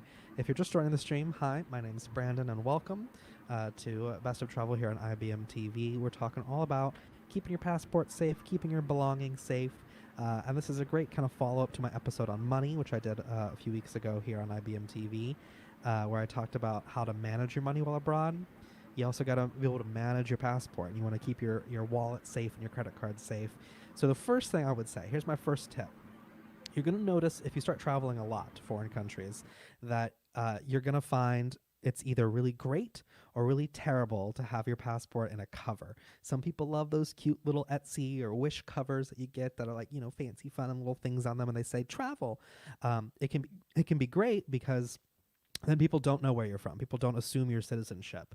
Unless you actually open up your passport, it could be a passport from anywhere. Downside of that is that the nice thing about having your passport exposed is most countries will assume that Americans are kind of dumb and that they need to speak English. So they'll just see the American passport and they'll just switch to English because they're just going to make that assumption. So that sometimes can be helpful if you're uncomfortable traveling. But here's the first key. Here's the first tip I want to give you is it's all about preventative care. It's just like, you're like lotioning, moisturizing your skin. Preventative care is the way to go. You have to think about where you want to keep your passport before you travel. Always, if you can, keep it in the same place, same pocket in your backpack or the same flap in your suitcase. Wherever you decide to keep it, try to keep it there regularly so that way you can check on it regularly and you know it's there and you don't have to rip apart your whole bag looking for it. You know that that's where you're always going to put it. So that's my first tip. You want to make sure that the place you pick is tightly secured, maybe an inner pocket. I love to put it in like laptop pockets. If a backpack has like a laptop pocket, some of them have the little, if you have an older backpack, like the little Walkman pockets that you could put like a Walkman in and run headphones out of. That's a great little place to tuck them when you're out and about and abroad. The other thing is you don't need to carry your passport around with you everywhere. You only really need it when you're crossing a border. So leave your passport at home. Leave it at the hotel. Leave it at the Airbnb. Don't take it out with you. If you're going to go out maybe to a bar or club, take a copy of it. You can try your driver's license. I don't know how well that'll fly in another country, but a copy of it's fine. You don't need to actually carry it around with you. If you have an expired passport, a lot of bars and clubs and anywhere that would need to verify your age, they'll accept an expired passport because your birthday didn't change. So you can carry that with you as well, but don't carry your real passport out and about and around town with you. You don't need to. There's no reason you'll ever need to carry it around. And if you keep it at the hotel, that'll reduce any risk of it getting pickpocketed or your backpack getting stolen. You don't want to carry it around in your purse and your backpack and your day bag. You want to leave it at the hotel. So 2 places you can leave it at the hotel. You can either leave it in a safe or not in a safe. This is where it's going to come up to personal choice for you. If you leave it in your safe, if your hotel room has a safe in it, if you leave it in that safe, you got to remember it's there. I just have never used safes in hotel rooms my whole life because, it's my phone and my wallet, which I just carry on me. So if I left it in the safe, would forget it at every single hotel. I would forget it every single time. Some hotels will have safes like at the front desk where you can give it to them at check-in and they'll lock it up where you need a key and the front desk person needs a key to be able to get it out. That's kind of your safe option. The other option is to just keep it in the same spot in your bag. So I'm a big fan of this. I learned my lesson when it got stolen the first time, not to leave it out and about in the hotel room. But if you have it in a little laptop pocket in your bag, or if you have it in like your carry-on bag and a little tucked in a little fold, keep it there. If that's where it's going to be with your clothes on top of it, keep it there the whole time. That's going to be a good place for it. The other kind of thing here is that, if you're carrying something else with you as a form of ID, even a driver's license, it can work. You're going to want to be able to have something to carry with you, so you don't need it there. One of the questions is, what about microchip in the passports or microchip people with ID? Well, passports do have microchips in them. They have a biometric system, so it's kind of like the chip you might have in an Apple Pay or Google Pay or something, kind of like that, so that they can be scanned. You can tap it on stuff and it can scan. Some passports from some countries are kind of tap and go, like you would with a credit card. But all passports do have some biometric tracking features in it so that they're uniquely identified with you, so that way they can prevent passport fraud, which is why you want to keep it home, because emergency passports don't have that. They're printed right there on basic paper, from your embassy, and they're not going to have any of that special stuff. So that's why you want to make sure you're really taking care of the passport you have. So the other thing I want to talk about is the actual travel events. So when you're traveling, you're going to need to take your passport to cross the border. You're going to want to keep it with you while you're on the airplane, while you're on the train, while you're on the boat, whatever it is, however you're going around, that's when you're going to need it, right? So first I would say, if you can, keep it on you while you're on the airplane. I would, if I wear like a hoodie, I'll put it in the front pocket with my phone of the hoodie. If you are traveling with just a personal item, keep it tucked in that personal item. Keep it in the same place when you're traveling. So even if you're going to keep it in a suitcase while you're in the hotel on travel days, always kind of keep your routine the same. The other thing I will say is invest in a waterproof cover for the wetter places you travel. It doesn't have to be a fancy cover. It can be, a cheap kind of thing you get at a tourist shop that's meant to keep your phone from getting wet. Any sort of plastic cover, something waterproof, because when you're out and about, when you're traveling, if you're getting off of a plane, you're going down the stairs on the tarmac and it's pouring rain, you don't want that thing to get wet. It's just not good. It's not good. It's not good at all. The other thing you should always do, my other little tip here, is keep multiple copies. Keep multiple copies. We're going to start a chant. Maybe that's what we'll start. Or I'll make picket signs. Keep multiple copies of your passport. I tell you what, it'll save you so much hassle to keep multiple copies, because in the sad and unlikely event that it ever does get stolen, it's great to have a copy, because you can tell the embassy, hey, my passport number is, and give them the number and they can track. It's just much, much easier to do. So you can carry a physical copy with you. If you're, old school, okay, boomer, print out a little copy. I'm a big fan of carrying them in multiple places. So I like to have one in like Dropbox or Google Drive, somewhere in the cloud, a saved PDF, or a scan or a picture of my passport. And then I always like to have one on my phone or on my laptop, just so I have it in a couple places. That way, if my phone gets stolen and my laptop gets stolen and I lose my passport, anyone's phone, I can still log into my fancy account, my Dropbox, my Google Drives, my iClouds, my whatevers, and I can log in and actually pull it back up if I need to. The other thing you should do is give one to someone you trust. I won't go too long into another story here, but I'll tell you, it's important when you travel to have a friend at home. This can be your mom, your dad, your uncle, your cousin, your brother, your sister, your husband, your wife. It can be whoever. I don't know how big your family is. It just be a friend. That's fine too. Someone who you can call and give that copy of your passport to. Or maybe an old expired passport as well, something they can have, so that if anything happens, you can call them and they can send you a picture, email you a picture, or they can read you the details off of it.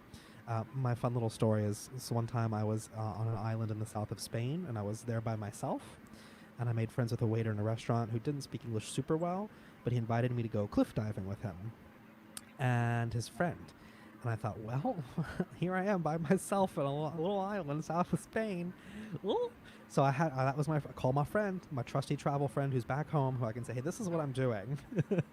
If I don't check in 24 hours, notify the, I don't know, State Department or somebody. But that's your person you're going to give that copy of your passport to kind of keep it as a backup, keep it safe.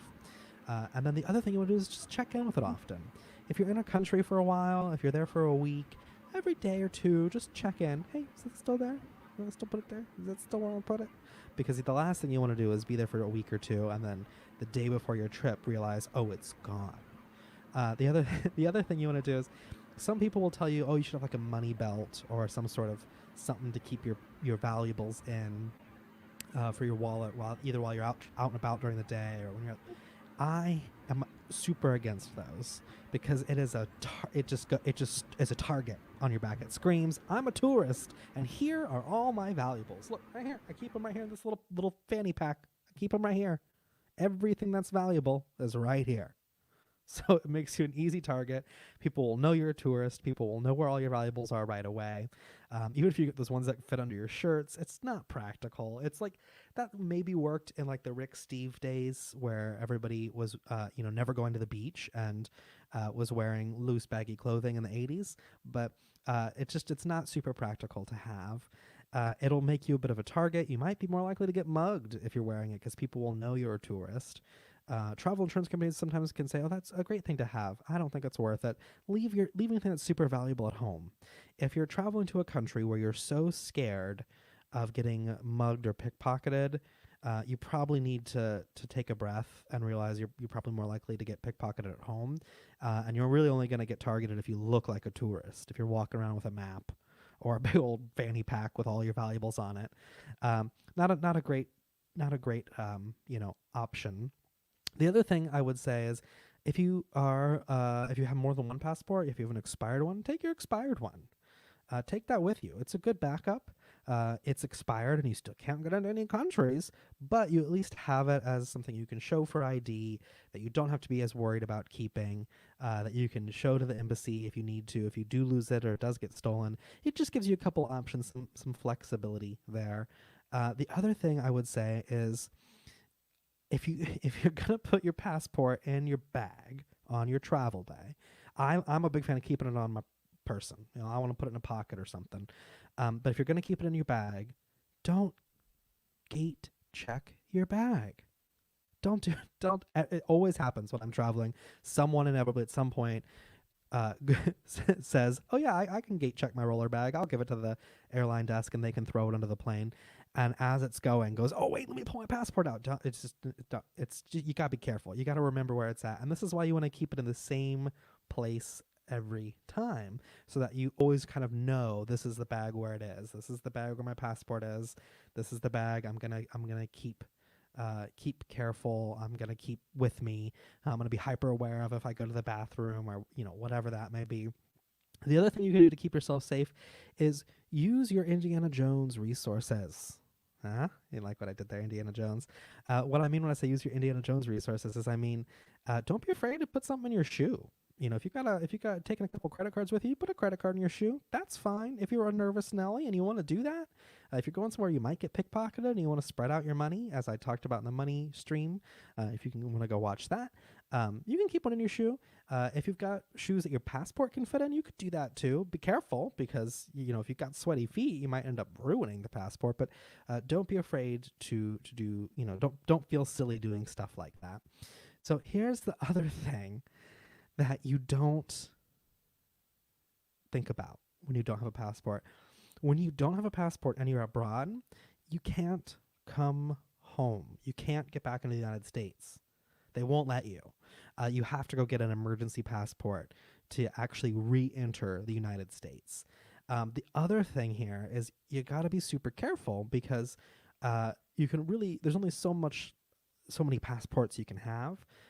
If you're getting your passport lost or stolen a lot, you might get flagged for fraud. The embassy might want to do some more interviews with you before they issue another passport. They might think you're, making fake passports and selling them. So you want to try and keep your passport safe, and you want to not lose it more than once in your life. It's just not worth it to do.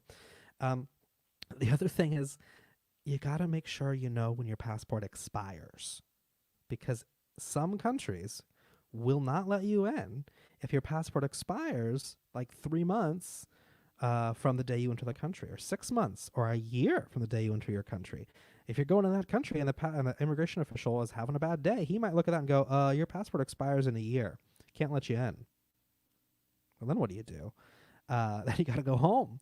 So make sure you kind of know the places you're going to. Rule of thumb is 3 years.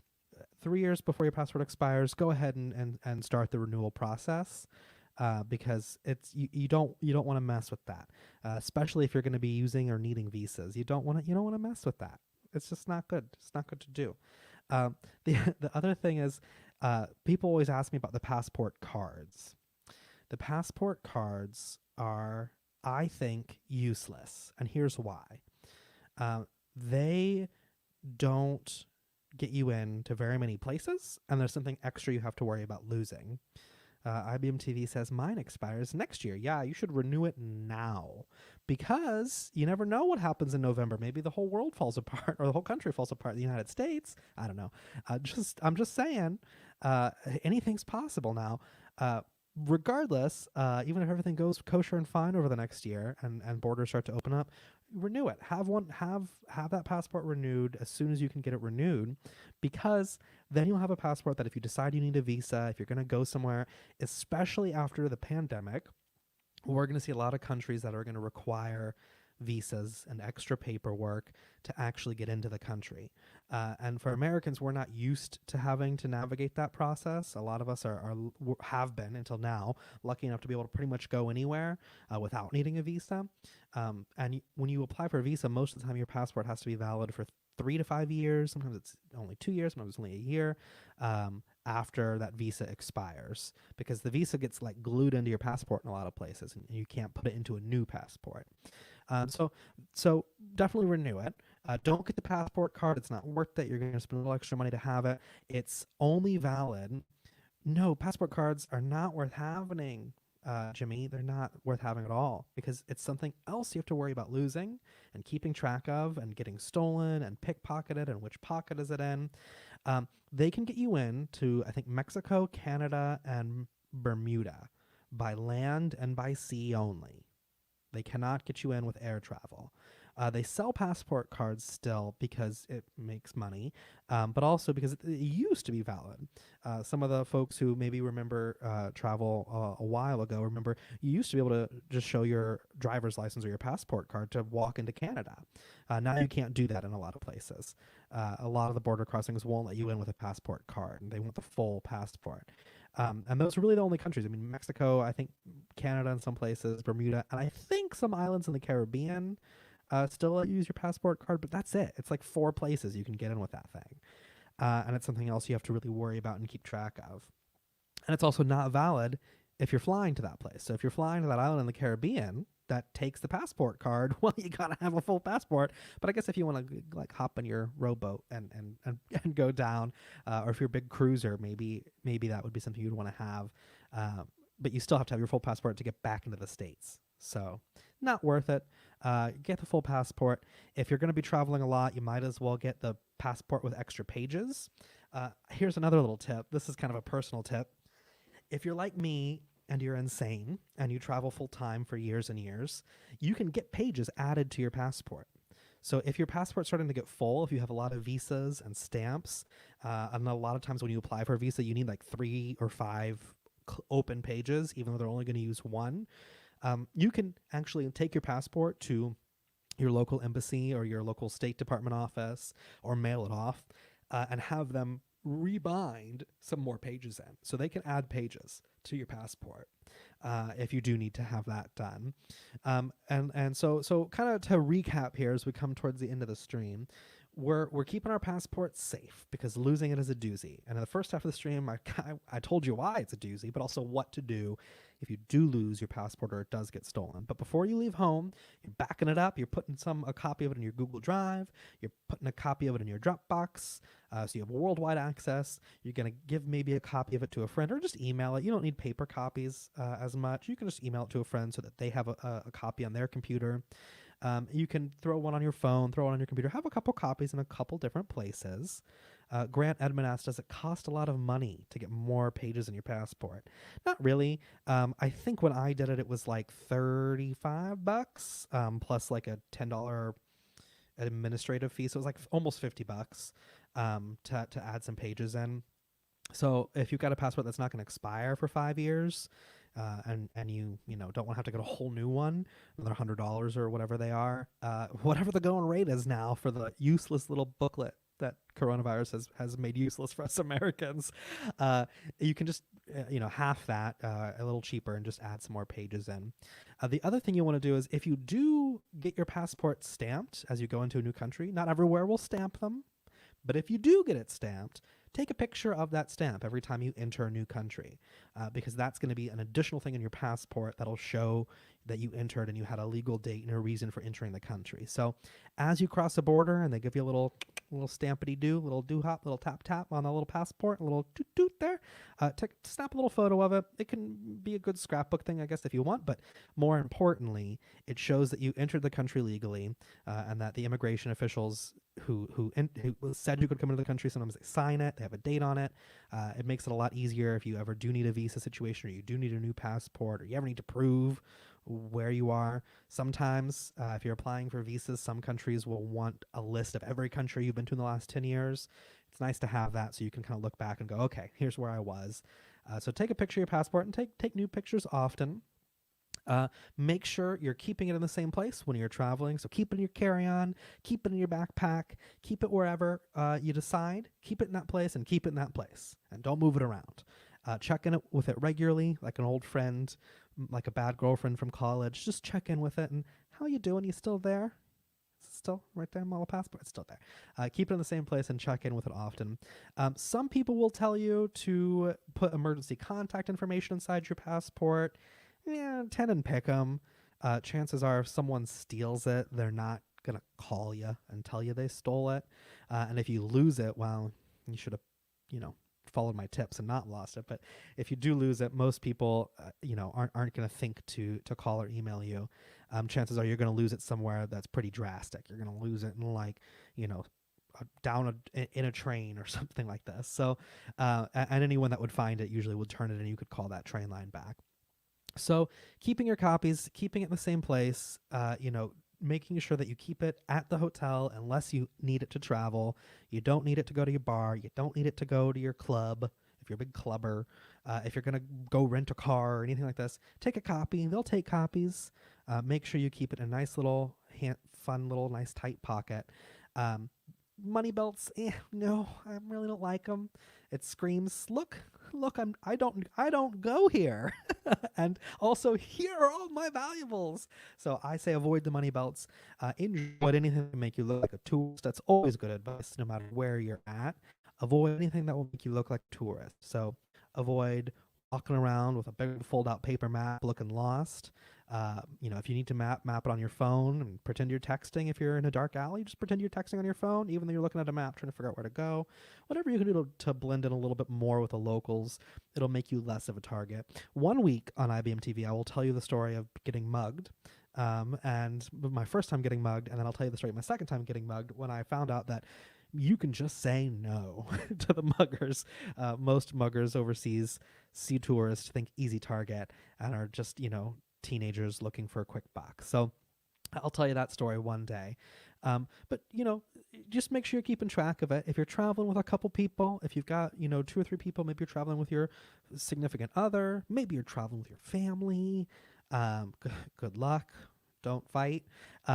One adult, one passport. Everybody keep your own passport. If one person's holding them all together, that all of a sudden there's a lot of little booklets flying around and moving from this pocket to that pocket. I got them here and there's scan. Everybody just keep your own passport. If you have to walk up one at a time, here's my passport. Boom, back in that pocket. Don't start trying to hand them around the airport lobby and get them all sorted out. One person, one passport. Keep it in the same place. Keep it locked up. Keep it safe. And if you do lose it, emergency passports are the way to go. It's good for a year. It'll get you home. If you're going to keep traveling after that, you got to get a full passport. You can send in your emergency passport and have a full passport made without having to pay again for a whole nother passport. So those are just some little tips. And, that's the way I think to go. I think the way to do it. I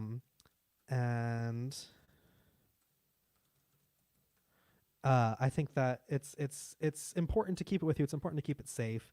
One day we'll be traveling again. One day we'll have the chance to get out there and explore. And maybe the American passport will have the ability to get us into another country. But for now, think about that. Keep that mentally in your pocket. Come back and watch the stream again on YouTube if you need to, or go to my website or YouTube channel. Get some of those tips when you're ready to start traveling again. Be aware, be careful, be safe, stay smart. And right now, I think the only other tip I would tell you, I should add in, is make sure your names match. If you opt to have your middle name on your passport, put your middle name on your airline ticket. If you opt to have your full name, or if your name, maybe you go by a different name, whatever you put on the passport, put that on the airline ticket, because it's going to get crazy. It's going to get nuts. Much easier to just keep the names the same. But anyway, I know we're all talking about travel. I know it's a nice little escape from reality here for a little bit on IBM TV every Tuesday at 11 to pop over, have a nice little little escapism moment. But for now, we can't travel. We're staying home, we're staying safe, and we're traveling virtually with live streams, videos, and blogs. Don't go out and about. I know you're craving that weekend out. Start planning, start saving, start figuring out how to make the best vacation for you now, but stay home, wear your masks, and socially distance. Because I don't know about you, but I'm ready to get back out there. I'm ready to start traveling again. And I can't do that until y'all do your part and stay 6 feet apart. Ooh, has anybody come up with that? Can I copyright that? That's a song. I just wrote a song. Do your part. Stay 6 feet apart. Thank you so much for watching the best of travel.